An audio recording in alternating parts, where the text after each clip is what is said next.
So I'm sure you're familiar with the BMI, which stands for Body Mass Index. The BMI takes your height and your weight, and it estimates how much body fat you have based on that information. The way we know that most of the country is at least overweight is by using the BMI. Now the problem here is that you can't know whether somebody is healthy or not simply by their height and their weight. The BMI can give you one of four classifications.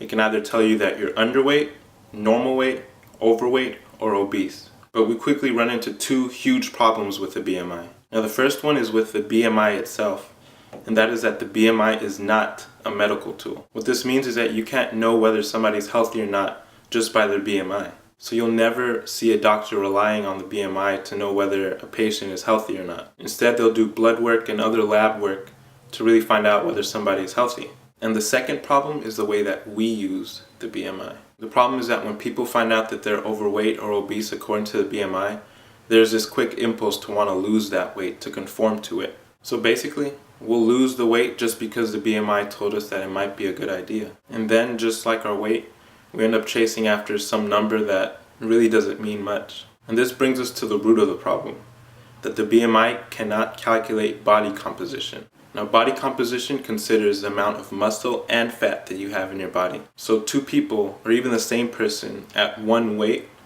will look and feel completely different. So really beware about the BMI, because the more you follow it and the more you try to chase after that magic number trying to lose weight, remember, the more weight you lose indiscriminately, the more fat and muscle that you might lose. And despite what the BMI tells you, actually makes you less healthy. So stop relying on simply eating less. The best strategy that you can adopt is a muscle building strategy and a strategy that allows you to eat better foods. This is important because the more muscle that you have, the more food you can actually eat. And this brings us to the most important point of this video, which is that eating healthy does not mean restricting yourself and feeling hungry all day.